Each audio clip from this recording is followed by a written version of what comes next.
ये बात उन दिनों की है जब बुद्धा मरवन में अपना समय व्यतीत कर रहे थे। इस समय तक बुद्ध की प्रसिद्धि दूर दूर तक फैल चुकी थी। बहुत दूर दूर से लोग अपनी चिंताओं और परेशानियों का समाधान हेतु बुद्ध के पास आते थे।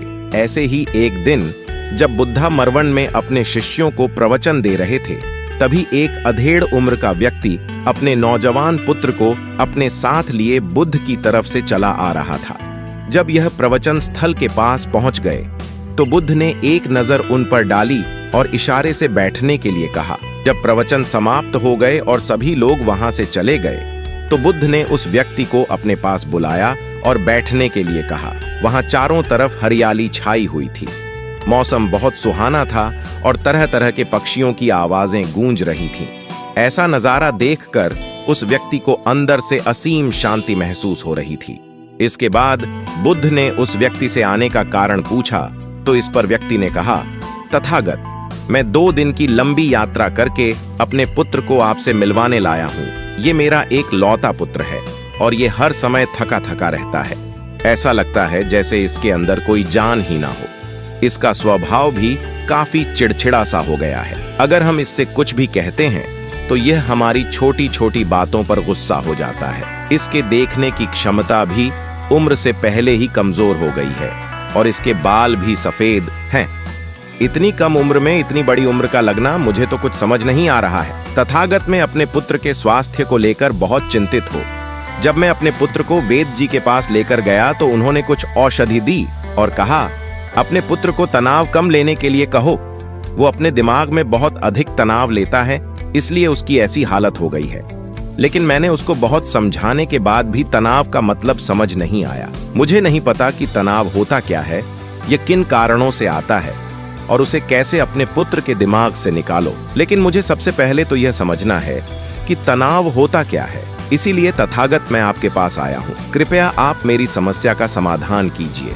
यह सुन बुद्ध उसके पुत्र को बड़े ध्यान से देखते हैं, उसके चेहरे को देखते हैं, उसकी आंखों को देखते हैं और फिर उसके हाथों की नब्ज को भी देखते हैं। ये सारी विधि करने के पश्चात बुद्ध उस व्यक्ति से कहते हैं कि तनाव लेना तो कोई नहीं चाहता, लेकिन फिर भी यह तनाव लोगों के दिमाग को दीमक की तरह पकड़ लेता है और व्यक्ति जान भी नहीं पाता है कि वह तनाव में जी रहा है। लेकिन अगर व्यक्ति तनाव के कारणों को अच्छे से समझ लेता है और तनाव के बारे में कोई ऐसा पैमाना बना लेता है जिससे वह जान सके कि वह कितने तनाव में है, तो वह इस समस्या का समाधान भी खोज सकता है। सबसे पहले तो तुम यह समझो कि तनाव होता क्या है। जब भी कोई व्यक्ति कोई काम कर रहा होता है लेकिन उसका मन कहीं दूर भटक रहा होता है, कल्पना में होता है, तो उसके शरीर और मन के बीच एक दूरी पैदा हो जाती है।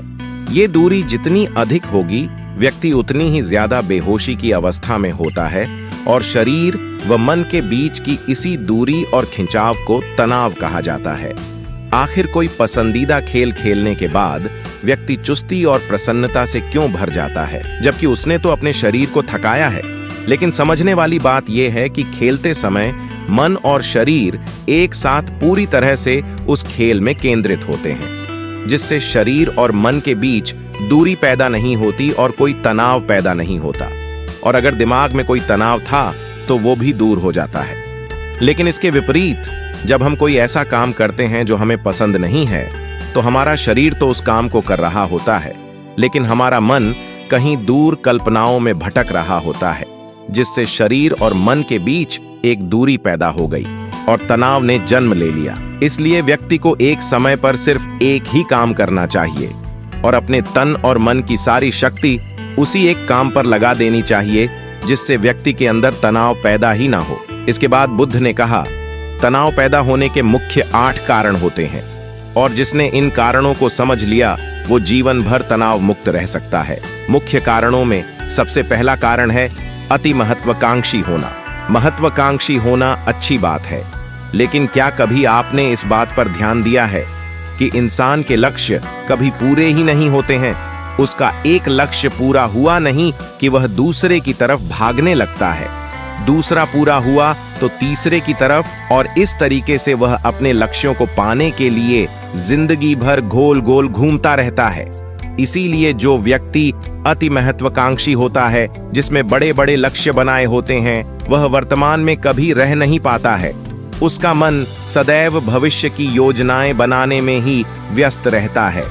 उसका शरीर तो वर्तमान में रहता है, लेकिन मन भविष्य में ही रहता है, जिससे मन और शरीर के बीच दूरी पैदा हो जाती है और वह तनाव भरी जिंदगी जीने लगता है। बुद्ध के मुंह से यह बात सुन उस लड़के ने कहा, है बुद्ध, तो फिर इसका मतलब है कि हमें लक्ष्य नहीं बनाना चाहिए, क्योंकि लक्ष्य बनाना भी तो महत्वाकांक्षा ही है।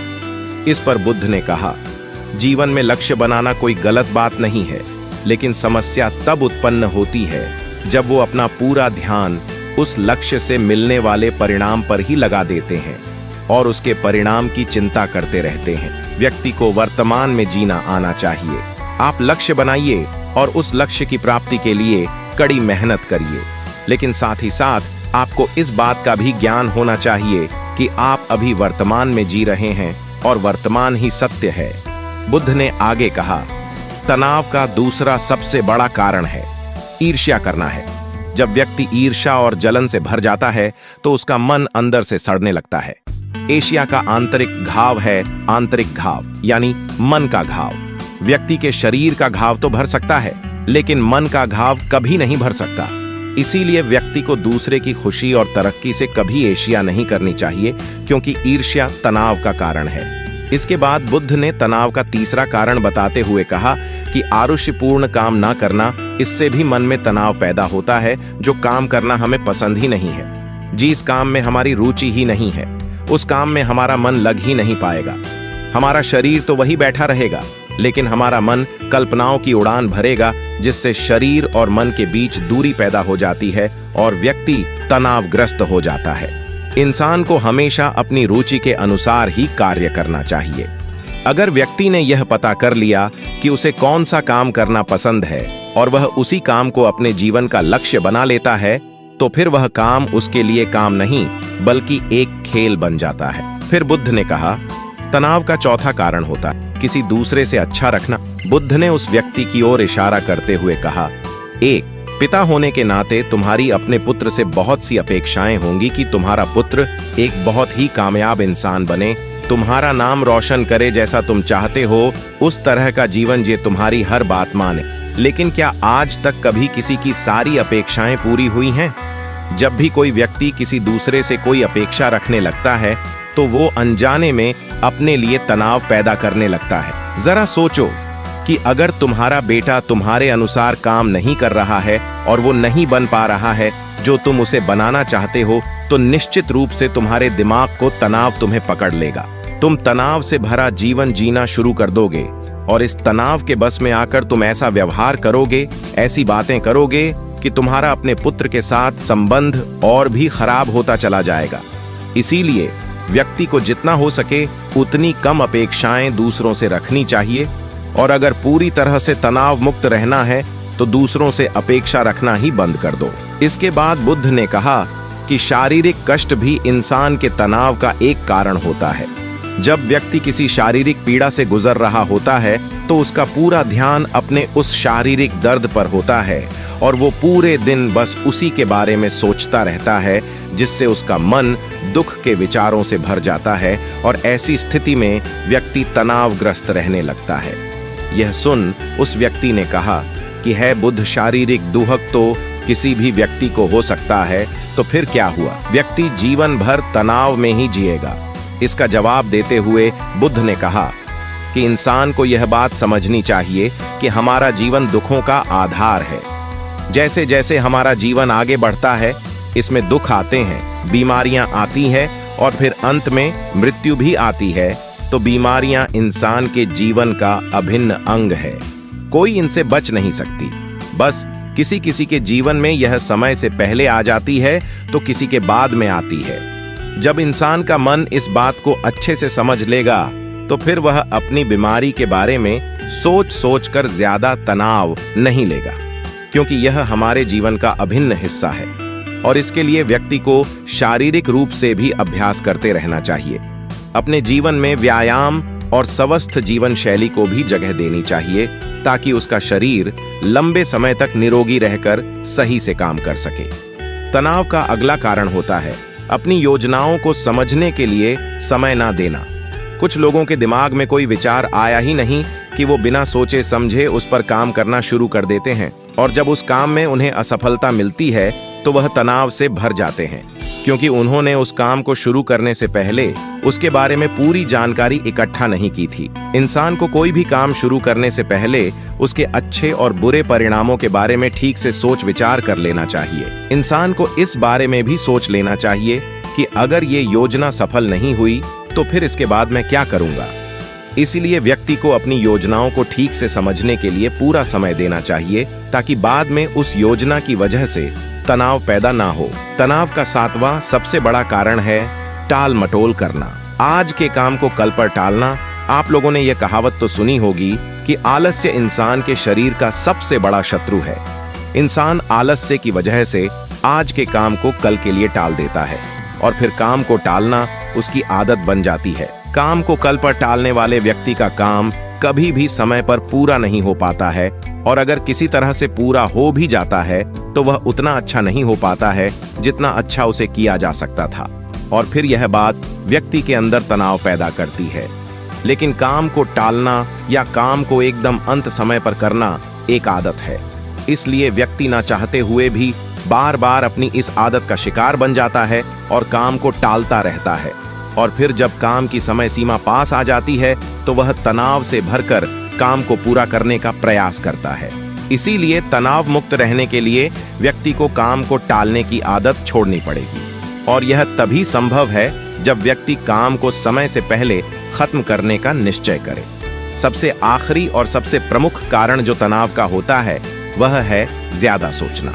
लगातार सोचते रहना भी एक बीमारी है, और यह उस व्यक्ति में सबसे ज्यादा पाई जाती है जो सिर्फ कल्पनाएं करता है, जो अतीत की घटनाओं और भविष्य की बातों के बारे में सोचता रहता है, जो बेवजह के अनुमान लगाता रहता है।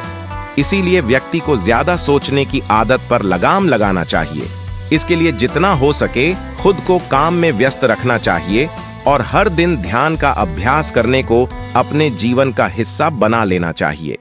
बुद्ध के मुंह से यह सारी बातें सुनकर उस व्यक्ति ने हाथ जोड़कर कहा, बुद्ध, मेरा पुत्र तो अभी मात्र 20 वर्ष का ही है, और इसमें अभी इतनी समझ भी नहीं है कि यह आपकी बताई सारी बातों का एक साथ पालन कर सके। आप कृपया करके तनाव मुक्त रहने का कोई आसान सा तरीका बता दें, जिससे मेरा बेटा उसका अनुसरण भी कर सके और तनाव मुक्त भी रह सके।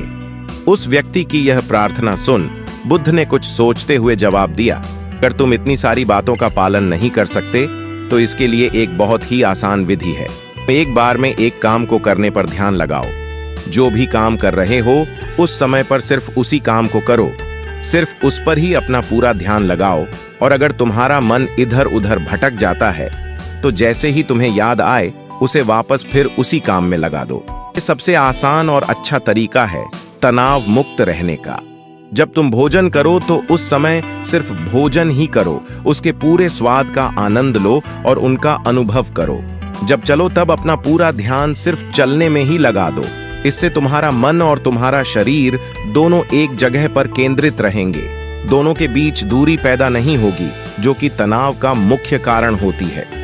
इसलिए जहां तक संभव हो सके एक समय पर सिर्फ एक ही काम करने का प्रयास करें, वो भी पूरे ध्यान के साथ। तो दोस्तों, कैसी लगी हमारी वीडियो? मैं उम्मीद करता हूं कि आपको ये वीडियो में काफी कुछ सीखने को मिला होगा। अभी तक हमारे YouTube चैनल को सब्सक्राइब नहीं किया तो कर ले। वीडियो देखने के लिए धन्यवाद।